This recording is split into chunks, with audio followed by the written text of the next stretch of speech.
Salut à toi et bienvenue dans cette nouvelle vidéo. Dans cette vidéo, je vais essayer de t'expliquer de la manière la plus simple et la plus précise possible les différences qui existent entre les bonnes dettes et les mauvaises dettes. Parce que tu le sais, c'est la base fondamentale lorsque je te parle de toutes les notions liées aux finances personnelles.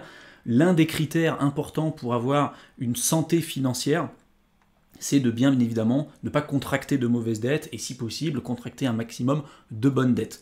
Et pour ça, il faut déjà à la base connaître les différences qui peuvent exister entre les deux ou du moins les critères qui peuvent faire qu'on peut marquer des différences entre les bonnes dettes et les mauvaises dettes. Donc c'est ce que je vais essayer de t'expliquer de la manière la plus simple et la plus précise possible dans cette vidéo. Une dette, elle peut être considérée comme étant bonne à partir du moment où on se retrouve une fois la dette remboursée dans une meilleure situation financière que si on ne s'était pas endetté à la base. Ça, c'est la définition de ce qu'on appelle une bonne dette.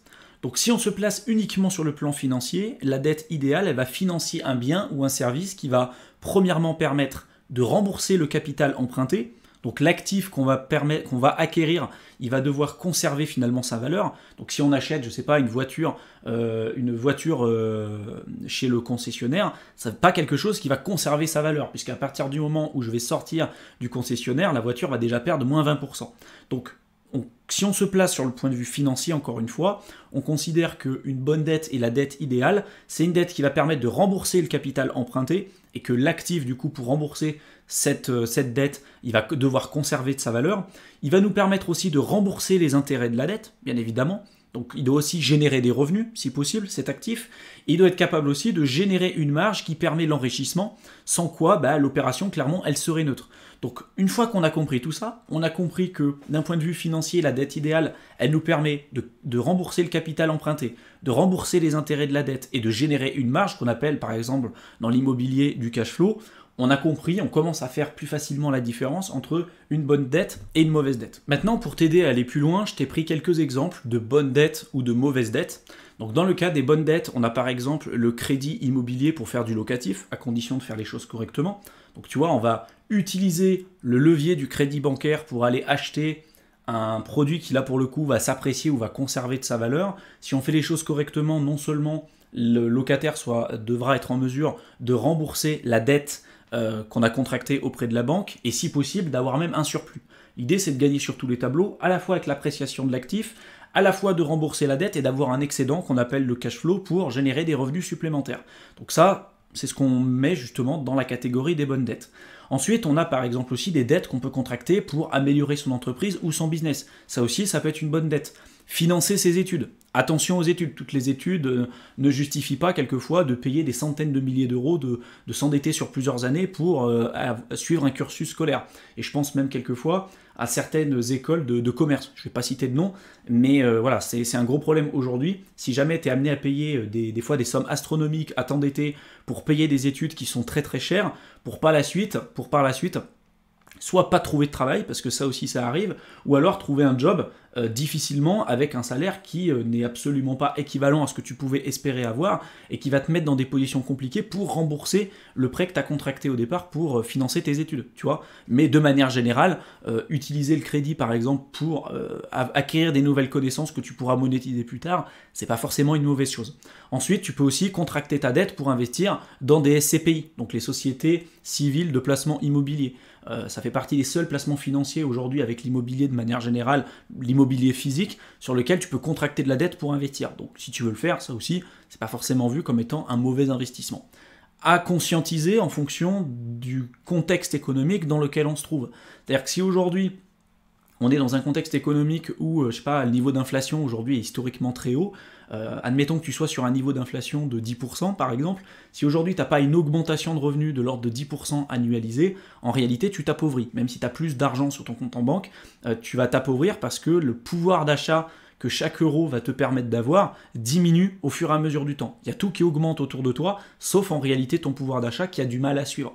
Donc derrière, emprunter de l'argent pour investir dans un produit ou un service qui n'est pas suffisamment rentable, notamment pour battre l'inflation, c'est peut-être pas forcément la meilleure solution qui peut se présenter à toi. Mais tu vois, c'est toujours essayer de prendre les chiffres, de faire des calculs et de voir déjà principalement la différence qui peut exister entre la bonne dette et la mauvaise dette. Donc ça, c'était pour les bonnes dettes. Pour les mauvaises dettes, on va par exemple mettre tout ce qui est achat de voiture, achat de vêtements, achat de télévision, les vacances, etc. Tout ça, c'est pas des investissements, c'est pas des trucs qui te rapportent de l'argent. Et je vois aussi tous les petits malins dans les commentaires qui vont me dire si pour les voitures de collection. Mais les voitures de collection, ça représente rien du tout. Il n'y a personne aujourd'hui, je pense, dans ma communauté, ou très très peu de personnes qui sont sujets au concept même des voitures de collection. Ça représente vraiment une infime partie des personnes. Et la plupart des gens qui aujourd'hui utilisent de l'argent, font un crédit pour acheter une voiture, c'est absolument pas des voitures de collection, c'est des voitures classiques et voilà, c'est pas considéré comme une bonne dette. Derrière, la différence entre l'actif et le passif, l'actif, comme dit Robert Kiyosaki, c'est quelque chose qui va mettre de l'argent dans la poche tous les mois. Un passif, c'est quelque chose qui va t'enlever de la poche, de l'argent de ta poche tous les mois. Tu prends la voiture, les vêtements, la télévision, etc. C'est pas des trucs qui te permettent de t'enrichir. C'est pas quelque chose qui va te permettre de gagner de l'argent. Par contre, tout le reste, le crédit IMO, améliorer son entreprise, financer ses études, investir dans des SCPI, etc. Je t'ai donné quelques exemples, il y en a plein d'autres. Mais tout ça, ça peut en partie te permettre de t'enrichir et de gagner de l'argent. Attention aussi aux idées générales et aux idées préconçues que tu vas pouvoir voir sur Internet, parce que tout ce que tu vas pouvoir voir n'est pas forcément adapté à ta situation personnelle. Et comme je le dis tout le temps, la vérité universelle n'existe pas, la vérité elle est que contextuelle, et donc il faut voir après comment ça peut s'adapter à ta propre vie, à ta situation personnelle.